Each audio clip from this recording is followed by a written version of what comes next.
No ar, programa Papo Franco RS, com Dudu Franco, na reaçãofm.com. Salve, salve, meu povo! Programa Papo Franco RS chegando devagarinho aqui, mais uma segunda-feira, agora aqui no mês de dezembro. Esquentando aqui em Porto Alegre, o bicho pegando. E ontem ainda aquele temporal que pegou aí, devastou bastante casas aí na Zona Norte, na Zona Sul também, bastante lugares aí que devastou devido ao temporal de ontem. O bicho pegou aí. Papo Franco RS aí ao vivo pelo YouTube e também pelo Facebook da Rádio Reação também. Estamos ao vivo pelo Facebook aí e pelo YouTube, para vocês acompanhar, enviar suas perguntas aí na Rádio Reação. Baixa o aplicativo da Rádio Reação antes de começar a entrevista, começar o bate-papo, sempre falar aí e lembrar o pessoal para poder baixar o aplicativo da Rádio Reação. Baixa o aplicativo aí para poder curtir o Papo Franco RS e as demais programações que rolam aí 24 horas por dia aqui na Rádio Reação. E também se inscreva aí no canal da Rádio Reação, se inscreva lá. Dá uma moralzinha aí no canal da Rádio Reação. Se inscreva também no canal do YouTube, Papo Franco RS no YouTube. Segue lá no Instagram. Segue no Instagram também, Papo Franco RS. E no Instagram também da Rádio Reação. Vamos fortalecer. E hoje o Papo Franco RS está aí. Vamos fazer um bate-papo bem bacana. Estamos trazendo um convidado de ponta, de peso aí, que vem aí para fortalecer o Papo Franco RS, fazer um bate-papo bem bacana. Boa noite, Reinaldo Júnior. Tudo bem, irmão? Boa noite para todo mundo que está ouvindo a gente aí, para os ouvintes. Salve, salve. Com licença para chegar aí na casa de vocês. E vamos que vamos. Eu já queria começar abrindo contigo, fala um pouquinho da tua trajetória aí. Tem bastante gente que já te acompanha aqui no Sul, aqui, já tem uma galera que acompanha bastante, que estão ligados aqui já pelo Facebook, estão chegando aqui já. Daqui a pouquinho já começo a mandar um abraço pro pessoal que está chegando. Fala um pouquinho aí quem é o Reinaldo, esse ator maravilhoso que está despontando aí no Brasil. Então, gente, eu sou Reinaldo Júnior, ator, artista, né? Sou nascido e criado na Baixada Fluminense, aqui no Rio de Janeiro. Venho de uma família simples, porém de uma família muito rica, né? De cultura, de alegria, de afeto. Cresci no quintal de casa. Comecei a fazer teatro muito cedo, com 13, 14 anos de idade, na Baixada Fluminense, num projeto chamado Projeto Cultural Fama, que é fábrica de atores e materiais artísticos, que existe até hoje, deve ter uns 15 anos agora. A partir disso, fiz parte de uma companhia na Cidade de Deus, que se chamava CIA Tumulto. Na época era uma CIA de dentro de um projeto da CUFA, né? Central Única das Favelas. Show! Onde eu agradeço muito, né, os projetos sociais, porque foram a partir dos projetos sociais que eu comecei a conhecer o mundo de outro ponto de vista, que não era mais o quintal da minha casa, né? E aí, a partir disso, eu fiz muitos espetáculos, fiz mais de 40 espetáculos teatrais, fiz muito teatro de rua, e de 5 anos para cá, inclusive, estive aí no Sul, há 3 anos atrás, com Sali na Última Vértebra, e a partir desse espetáculo que estreou em 2015, onde foi o espetáculo mais premiado do ano, eu comecei a fazer um espetáculo atrás do outro. Fundei alguns projetos aqui no Rio de Janeiro, como a Segunda Black, a Confraria do Impossível, o Grupo Emu, fizemos o Rolezinho RJ, enfim, junto com os mais velhos, né? Porque quando a gente funda a Confraria do Impossível, o Grupo Emu e a Segunda Black, a gente funda junto com uma parceria que foi e é muito importante para a cena teatral brasileira e carioca, que é o Terreiro Contemporâneo, que vem, né, do primeiro bailarino negro a trazer a dança contemporânea para o Brasil e que, inclusive, é do Sul. Pô, legal. Rubens Barbosa, vocês conhecem, né? Sim, sim. Pô, que inclusive legal. Do Sul, e aí, a partir desse movimento, a gente vem gerando outros movimentos aí, e aí a gente pode saber mais sobre isso ao longo do bate-papo. Pô, que legal. No Rio de Janeiro existe muito projeto de incentivo à cultura em geral, né? Em comunidade. Dá para te falar um pouco sobre esses projetos que rolam? Bom, isso é muito interessante. gente tem muito pouco recurso, Uhum. né? Quase nenhum. Nós tínhamos ainda algumas leis de incentivos que caíram, inclusive para a cultura negra. Nós tivemos 2, 3 anos a partir de uma demanda do Fórum Nacional, e eu estou falando do Wilton Cobra, da Cia dos Comuns, né? Mas o que é interessante nisso? Que para além desse mercado, né, que a gente, quando eu acredito que as pessoas enxergam Rio de Janeiro e São Paulo, né, como esses grandes eixos culturais e tal, embora tenha pouco incentivo, eu volto a falar dos projetos sociais, que é de extrema importância para a juventude negra carioca, né, para a juventude negra brasileira. Falo do Rio de Janeiro porque no Rio de Janeiro a gente tem essa influência da violência, né, que é muito mais estereotipado para quem é de fora, quem está de dentro está ligado com o olhar do rolê, mas esses projetos sociais que tem diversas favelas aqui no Rio de Janeiro, eu estou falando de Nós do Morro, né, que teve uma grande ascensão aí no começo dos anos 90. Eu estou Sim. falando da que foi onde me abraçou por muito tempo. Eu estou falando de projetos dentro da Cidade de Deus, dentro do Complexo do Alemão, da Maré, Baixada Fluminense, que é onde cria e nasce essa esperança, né? E cria essa possibilidade, essa oportunidade dentro de uma realidade que normalmente não foi feita para gente.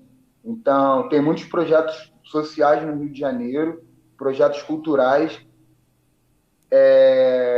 e que é muito pouco divulgado também, eu acho, na mídia, porque a gente sabe quais são os interesses da mídia, né?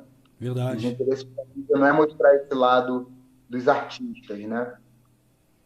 Infelizmente. Já vou até vir uma pergunta aqui que o Jean, da Juventude Favelada, diretamente da Restinga, extremo sul, daqui de Porto Alegre, da zona sul aqui da cidade. O Jean fez uma pergunta aqui, ó, em cima da última pergunta. Não existe em Porto Alegre muitos projetos de incentivo à cultura. Os que existem são, na maioria, no centro da cidade, algo que dificulta o acesso da juventude da periferia. Queria que você falasse a importância para as comunidades do Rio. Então, eu sou da Baixada Fluminense, como eu comecei falando. Atualmente, eu resido no centro da cidade do Rio de Janeiro.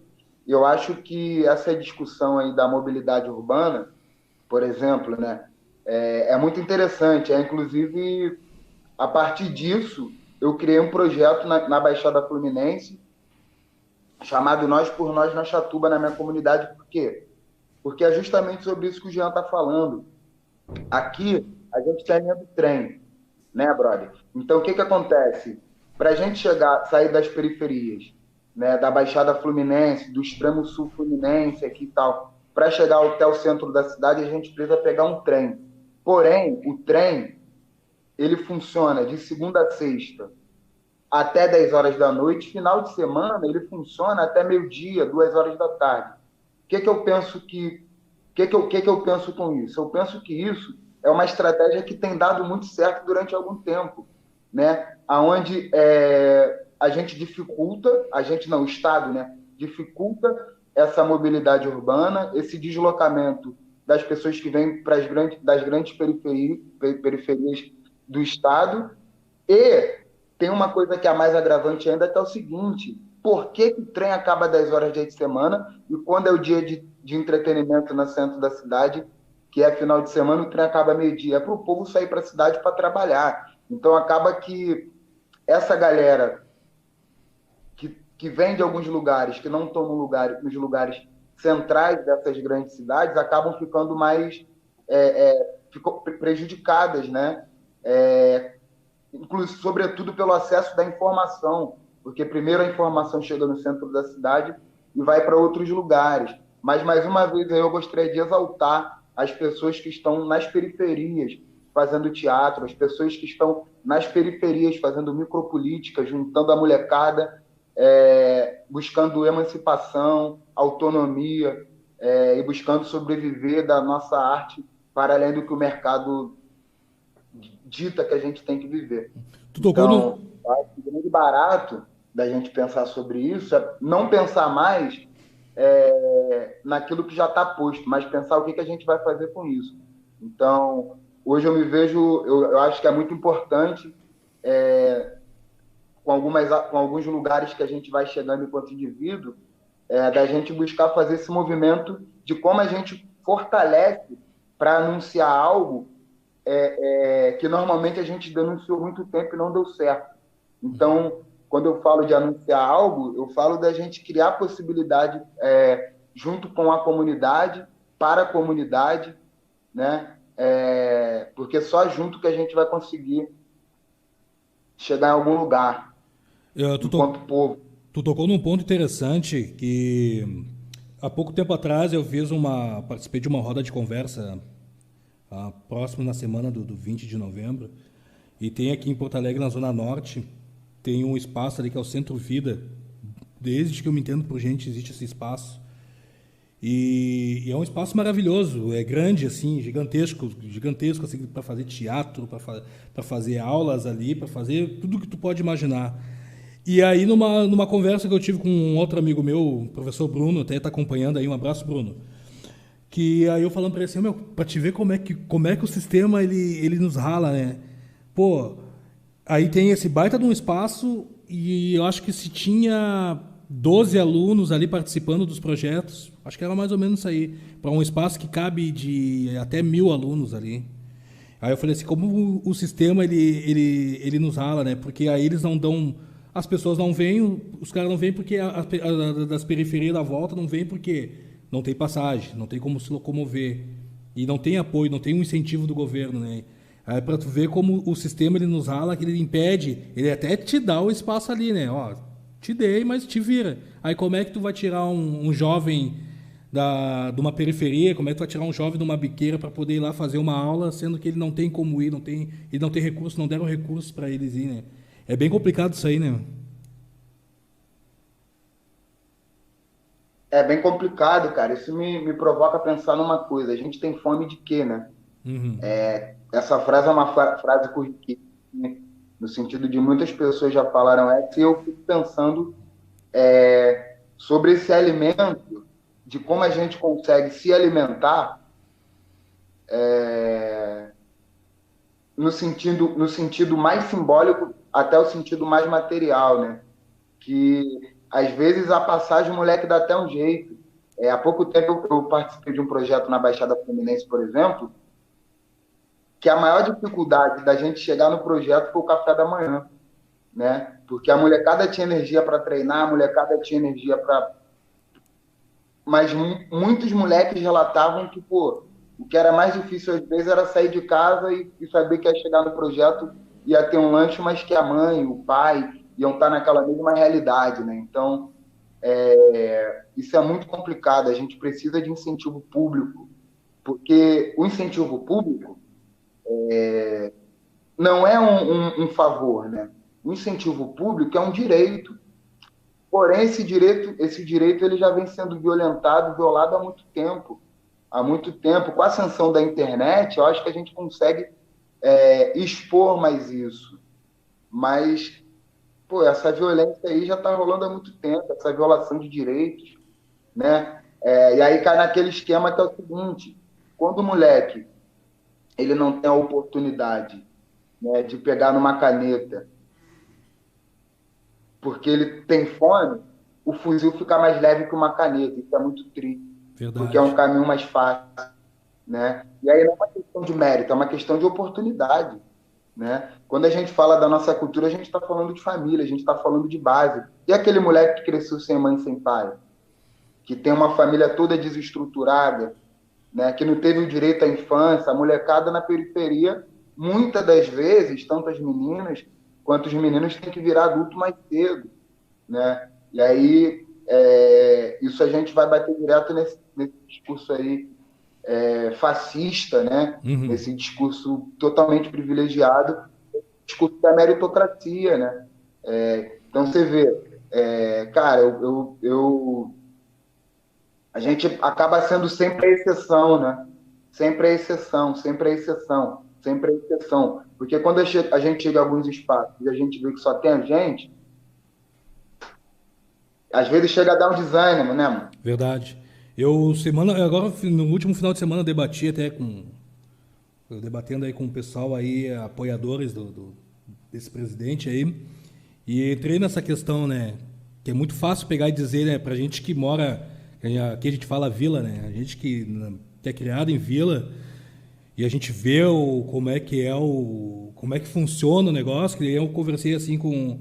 Eu fiz até uma breve reflexão rápida quando eu conversei com eles. Eu falei assim, eu posso me dizer que eu sou privilegiado em algumas coisas perto de alguns amigos meus, porque eu até hoje eu tenho meu pai e minha mãe casados, e isso é uma base muito forte. Quando tu tem um pai e mãe casado e presente, meu pai sempre teve uma educação rígida em cima da gente, minha mãe também, e eu vendo amigos meus que entraram pro crime e eu fazendo uma reflexão de como era a vida deles também, que eles não tinham um incentivo, os pais também não tiveram um incentivo, alguns viram os pais morrendo, outros viram as mães sendo presas, aí não tiveram incentivo nenhum, não tiveram autoestima, sempre a gente crescendo junto, sempre ouvindo não, e não, que vocês não podem, que vocês vão ser isso e vão ser aquilo, acabo levando para aquilo ali, porque os caras não têm incentivo. Aí, como tu falou ali, os caras não tinham um incentivo do café da manhã.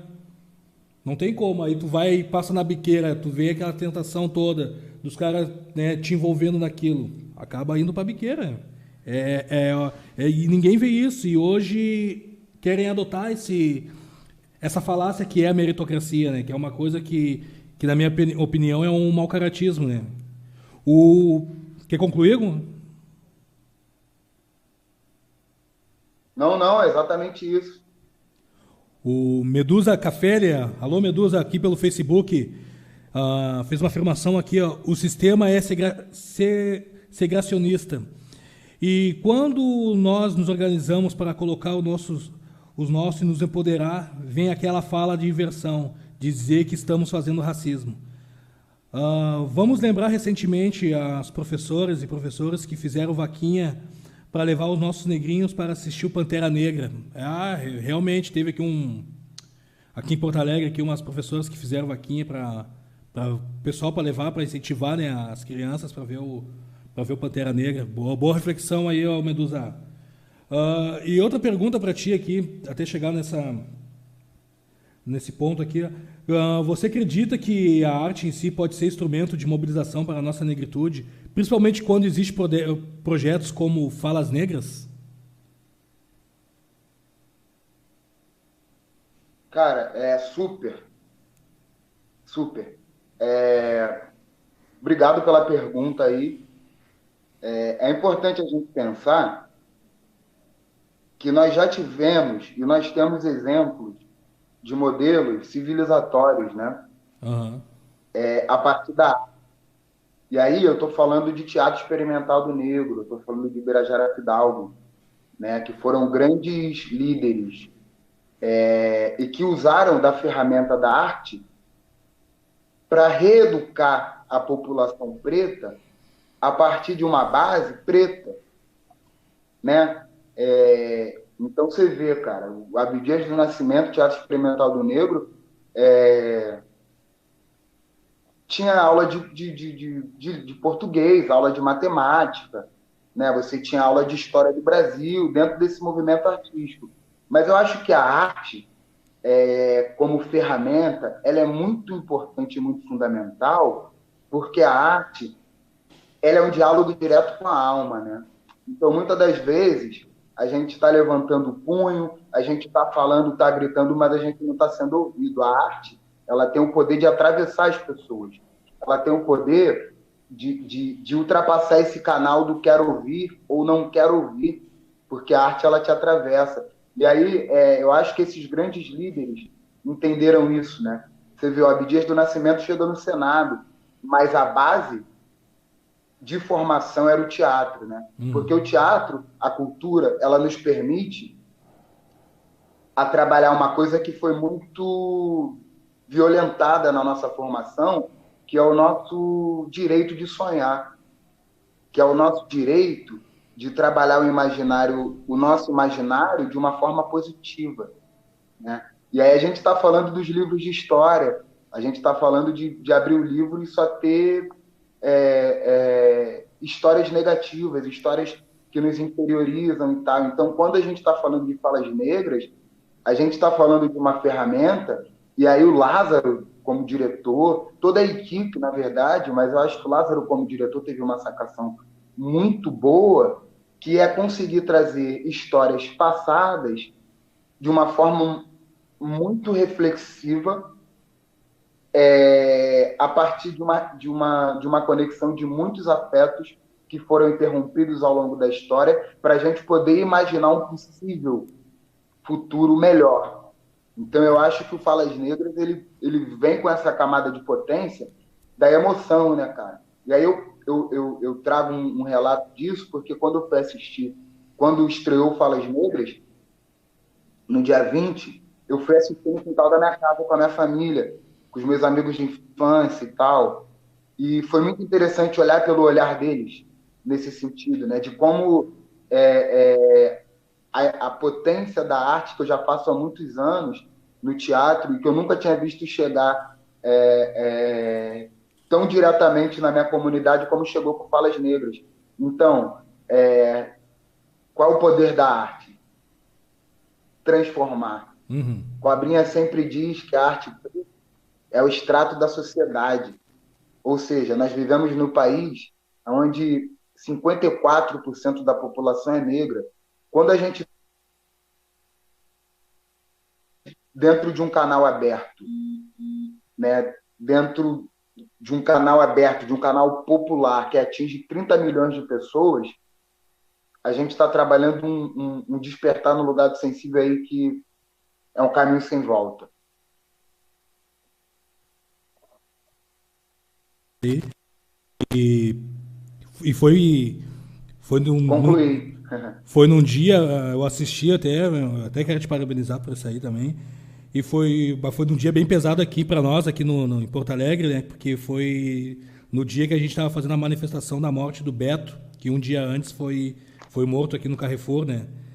E foi um dia que foi bastante pesado, né? Para mim, para amigos, para o pessoal todo, aí a gente ficou bem mexido e consegui assistir depois, né? Então esse dia foi bem complicado, mas conseguimos, né? Assistir depois e foi bem bacana. E então o que eu queria dizer assim, antes de até quero falar até mais um pouquinho do Falas Negras, mas eu quero saber um pouquinho de uma peça de teatro que tu participou, não sei se continua ainda, que é Oboró. Dá pra falar um pouquinho sobre isso aí? Cara, desculpa, é que eu caí aqui na sala, não sei Tranquilo. se... Não interferiu em nada aí. Seguiu no baile. Então, Oboró Masculinidades Negras foi um espetáculo que estreou em 2019, aqui no Rio de Janeiro, para mapear as pessoas que não são do Rio de Janeiro. É um espetáculo, para quem não sabe, Oboró é um termo iorubá para distinguir os orixás masculinos, né? Ou seja, os orixás masculinos, Oborói, os orixás femininos, Iabás. Isso na cultura do candomblé. Então, Oboró, Masculinidades Negras, é um espetáculo idealizado pelo Rodrigo França, onde ele reúne 10 atores materializando histórias cotidianas a partir do texto do Adalberto Neto, trazendo singularidades dessas masculinidades e discutir, que eu acho que para mim é muito forte, quais são as nossas referências de masculinidades, né? Hoje a gente tem muitas discussões em torno do machismo, né? Uhum. É um grande problema no nosso país. E quando a gente fala de masculinidades negras, a gente trabalha a partir da perspectiva de que o homem negro, na verdade, ele não é o cerne dessa questão do machismo, né? Onde muitas das vezes o homem negro dentro da sociedade ele é colocado como o cerne do problema. né? E aí a gente pergunta qual o privilégio que o homem negro tem dentro dessa sociedade, né? É claro que, que em muitos casos, né, a gente acaba reproduzindo essa ideia de masculinidade branca, Uhum. né, do homem branco, né? A gente foi educado para ter como espelho o homem branco, né? E com isso vem a violência, né? Com isso vem os abusos, com isso vem. Porém, a gente é pego num lugar que é o seguinte, cara. A gente quando foi construir o Alboró, a gente estudou em cima de um texto de um, de um grande pensador aqui, que é o Henrique Richier, né? Ele traz essa reflexão de que se a gente tem um homem branco e um homem preto, né? O homem branco ele vai ser machista, ele vai ser escroto, e o homem preto, além de carregar todos esses estigmas, ele vai ser violento, bruto, animal, ele vai ser brutalizado. Então, Oboró Masculinidades Negras, eu acho que não é para trazer respostas, mas é para abrir reflexões a partir de um pensamento que normalmente fica numa discussão muito como objeto, Entendi. né? E a gente trazer essa discussão a partir das nossas ideias. E aí esse espetáculo foi um espetáculo que nós fizemos 4 temporadas aqui no Rio de Janeiro, foi um espetáculo que foi muito impactante, nós recebemos muitos prêmios, muitas críticas, e o mais interessante desse movimento, desse espetáculo para mim, foi conseguir juntar um público que por muito tempo eu acho que a gente não tinha conseguido mobilizar ainda no teatro, mesmo no teatro preto, porque nós ocupamos grandes teatros e foi um espetáculo que reuniu muitas casas de axé, né? Quando Que a gente legal. fez no João Caetano, por exemplo, toda sexta-feira a gente tinha no mínimo 300 pessoas de axé dentro do teatro. E isso é aquilo que Abdias do Nascimento nos deixou como legado, que é o aquilombar-se, né? Então, eu acho que o Boró Masculinidades Negras, ele é um espetáculo artístico, mas ele é um espetáculo que ele veio com uma força de aquilombar indivíduos, Entendi. né? Aquilombar grupos, aquilombar pessoas. É um espetáculo lindíssimo que começa trazendo histórias cotidianas, mas a partir da mitologia dos orixás.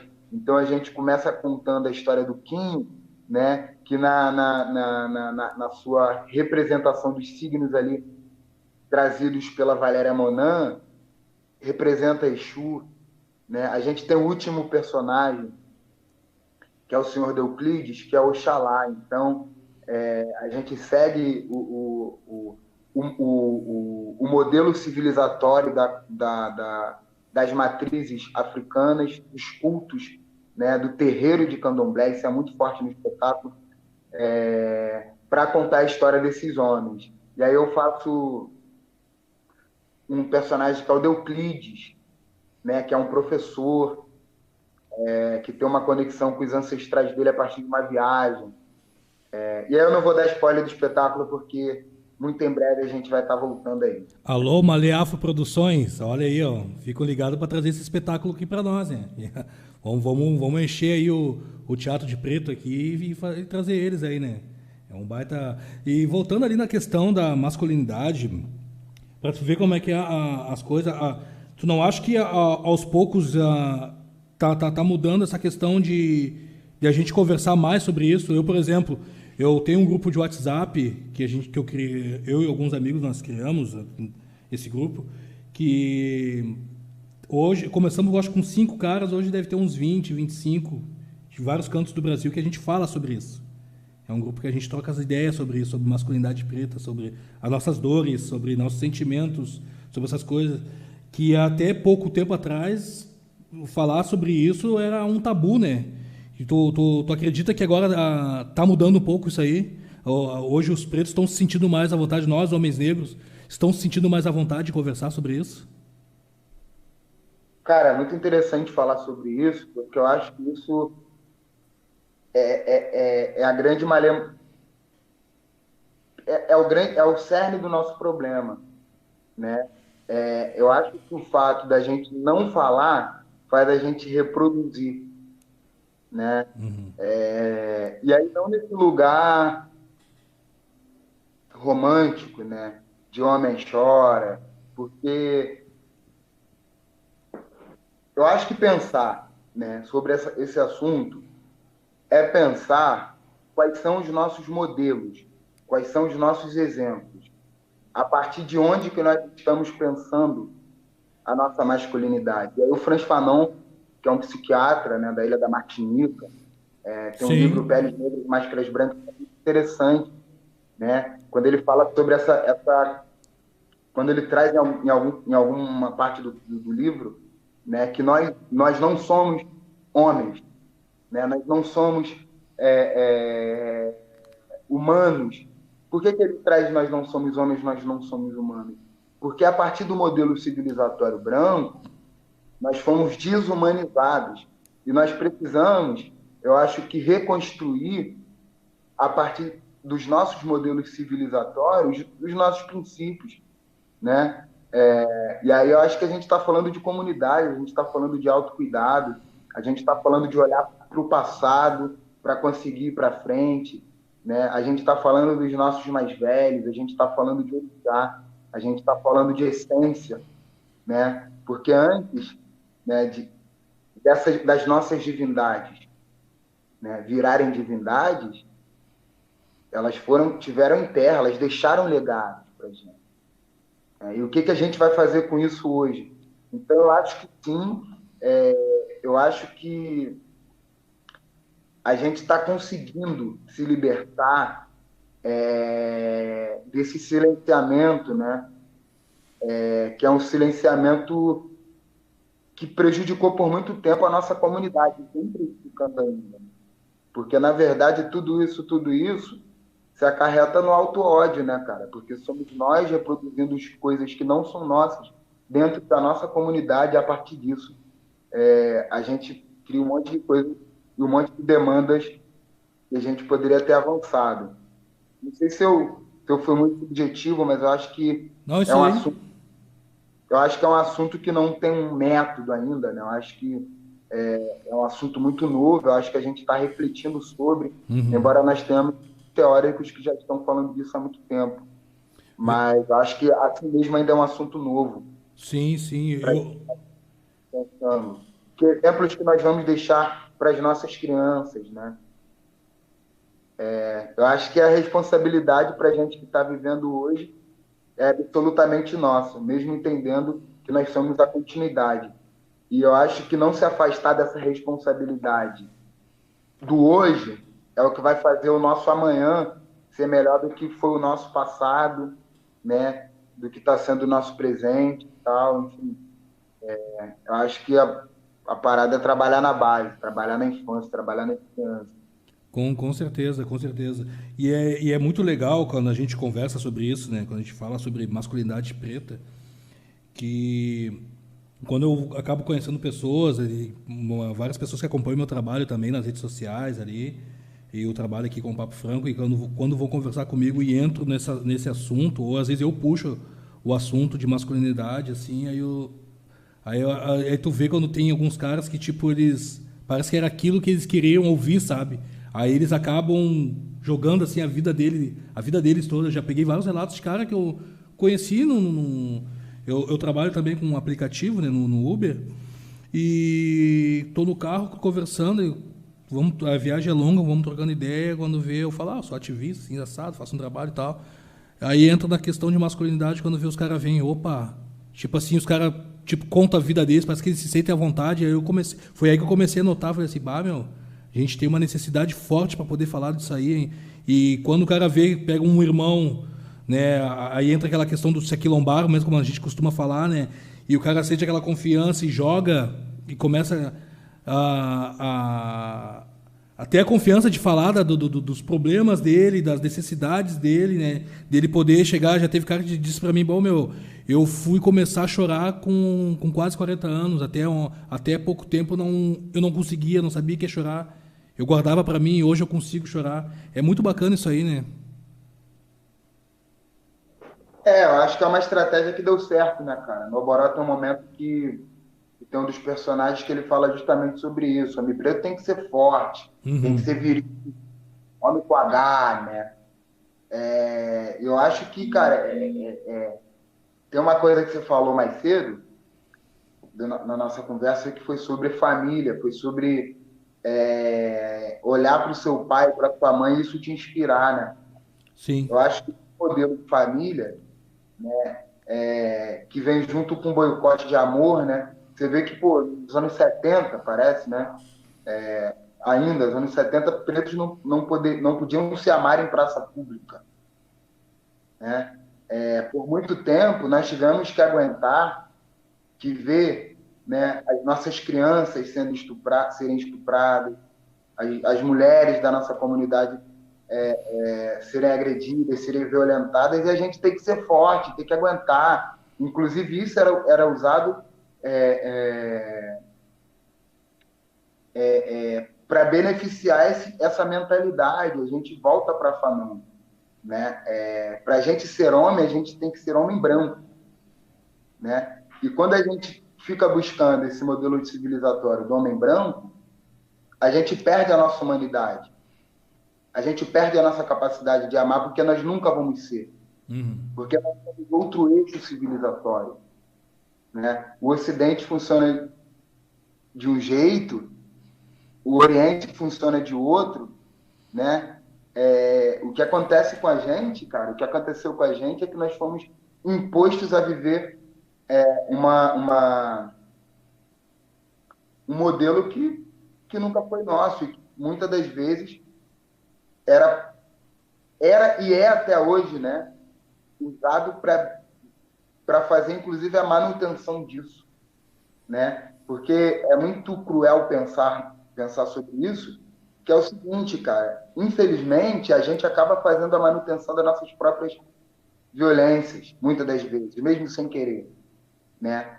E aí eu estou falando, por exemplo, de quem é o policial que está com a arma na mão, né? Quem é o segurança que vai estar apontando a arma, quem é o segurança que vai apertar o pescoço do maluco no mercado.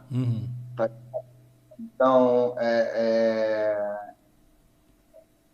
eu acho que, cara, pensar em comunidade é pensar em amor, né? É pensar em resgatar os nossos laços afetivos, os nossos laços familiares, os nossos laços de amor. Porque olha que crueldade, um povo que é impedido de amar, né? Um povo que é trazido dentro de um barco, né? Longe das suas famílias. E aí a gente tem um banzo, né, cara? A gente tem um banzo, a doença do banzo, que é a doença, né, que esses homens, que essas mulheres tinham que enfrentar por muitos anos, né, a partir de um desligamento de amor. Sim. É bem por aí. Deixar aqui um abraço aqui pro Califa, Baixada Fluminense, aí, Rio de Janeiro, tá curtindo aqui. Hélida Abreu, Patos, Minas Gerais também. Também de Patos aí, o Rogério Vaz também que tá curtindo. Florianópolis, Alain. Alô, Alain, aí de Floripa também, mandando um alô, pessoal aí do Brasil, curtindo aí, pessoal do Brasil inteiro curtindo aí o Papo Franco RS. Deixar um abraço para todos vocês aí que estão acompanhando. Continue aí compartilhando, compartilhe isso aí. Daqui a pouco esse bate-papo vai subir pro YouTube. Vai subir pro YouTube lá o bate-papo, vou dar uma editadinha. Vai subir lá, vai subir também pro Spotify também. Acompanhe no Spotify também esse bate-papo. Vai estar, como já diz Macuec, né, por qualquer meio necessário, né? E nós estamos aí, o Papo Franco, levando para todos os meios para o pessoal curtir esse bate-papo. Continuando aqui, continuando esse bate-papo bacana, show de bola. Eu fico muito à vontade e fico feliz quando consigo trocar esse tipo de ideias, assim, sabe? Principalmente na questão da masculinidade negra. Então, tem noção, para mim, o quanto isso aí é prazeroso conversar sobre isso, sabe? Enquanto eu aprendo também, enquanto eu me autoavalio, ouvindo, isso aí é muito bacana, muito bom mesmo. E mais uma pergunta aqui também, que enviaram aqui também pelo WhatsApp. Falando sobre o projeto Falas Negras, qual foi a experiência que você tirou desse momento da sua carreira? Não entendi muito a pergunta, desculpa. Falando sobre o projeto Falas Negras, qual foi a experiência que você tirou desse momento na tua carreira? Cara,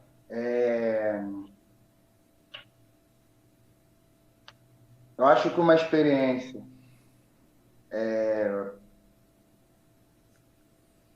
que mais se ressaltou a partir do Falas Negras, eu acho que é a responsabilidade popular. Aham. Eu já faço isso há 15 anos, já faço teatro há 15 anos.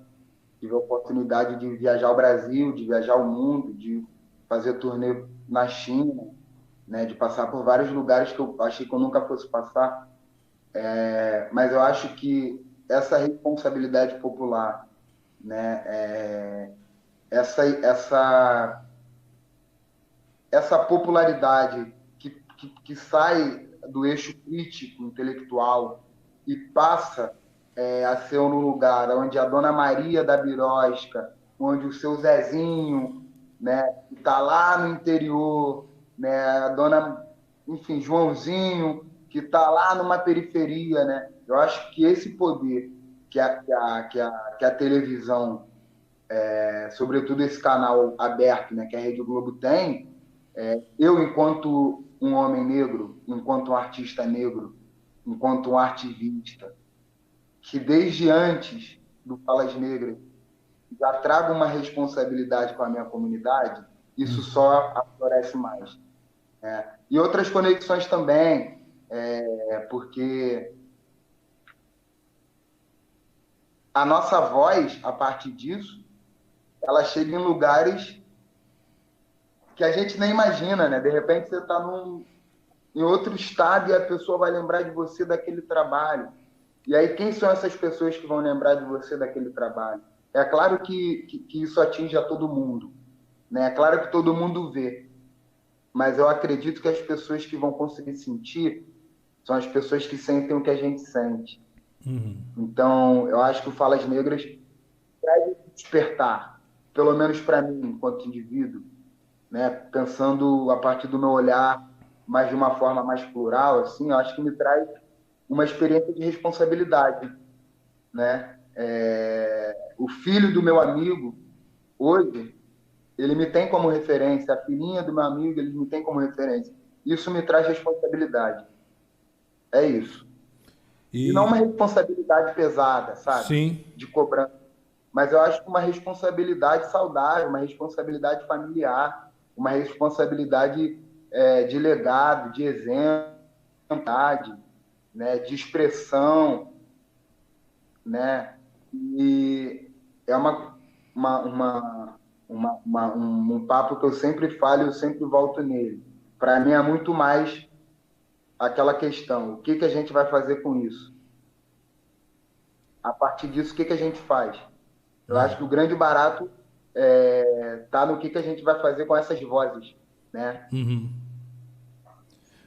foi logo depois que acabou o Falas Negras, a rede social ali, eu estava acompanhando, muitas pessoas estavam falando da questão, linkando esse projeto de vocês, linkando com a Lei 10.639, né? Que é a lei de ensino afro nas escolas. E muita gente estava falando assim, pô, isso aí poderia... as escolas poderiam pegar isso aí e mostrar para os alunos e tal. Tu concorda com isso aí? Pô, plenamente, plenamente. A gente precisa de exemplos, aquilo, né? A gente precisa de exemplos, a gente precisa trabalhar o nosso imaginário social de uma forma positiva, né? E aí tem uma parte de projetos aí, tem o Falas Negras, mas, por exemplo, agora acabou de lançar o Amarelo, Boa. né? E tem muita gente fazendo muitos que poderiam estar incluídos na educação infantil. Mas aí a gente pergunta, eles querem que a gente acesse esse lugar? Não querem. De fato? Posso te contar uma história rapidinho? Pô, quantas você quiser. Olha só, tu entrou nessa questão deles querem. Agora eu vou te responder contando essa historinha rápida aqui. Ó. Eu fiz agora, logo depois do dia 20 do dia 20 de novembro, eu fui convidado para ser um dos palestrantes numa escola de elite aqui da região metropolitana, uma escola particular de elite, predominante predominantemente branca, só alunos brancos ali, para falar sobre racismo estrutural, racismo institucional, sobre, né, essas mazelas todas que a gente carrega. Eu e mais dois colegas. E no momento da fala de uma colega, a mãe de um aluno, era uma palestra online com mais de 60 alunos, mais professores e diretores da escola. A mãe desse aluno pegou ali o microfone dele e interrompeu a nossa fala.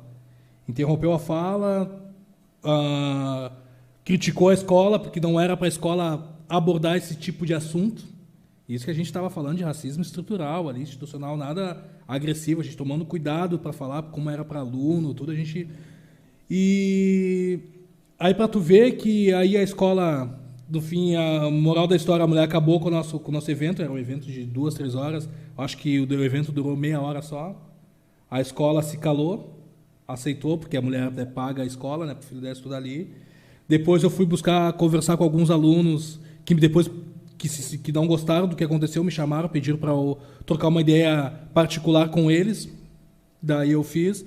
E aí eu questionei para os alunos, tá, o que os pais de vocês acham sobre isso? Acho dos 20 alunos que eu fui conversar ali depois, acho que 18 ali disseram assim para mim, pior que o meu pai comprou a ideia da professora e questionou a escola também. Tipo, meu pai é racista, meu pai não aceita. E como já tinha professores que não estavam aceitando aquilo ali que vocês iam falar, quando aquela mãe falou ali, foi o estopim para a escola não deixar vocês falar mais. Então, para tu ver como é que funciona, né? Então, as escolas em si também, por não ter professores preparados e não ter interesse também dos professores, e também de pais de alunos também que não vão... Então, é muito difícil o nosso acesso, né? A gente poder lutar por essa lei. Eu vou continuar lutando ainda, enquanto eu tiver o Papo Franco aqui, enquanto eu estiver palestrando, vou sempre falar sobre a Lei 10.639, vou sempre questionar com professores, porque uma hora vai ter que entrar, né? Uma hora aí, eu já consegui entrar em escola de periferia e conversar sobre isso. Tive essa oportunidade de uma escola particular. Ainda bem que o respaldo dos alunos foi 100%, mas em si, que é a patente alta, que é professores, diretores e pais, foi negativo.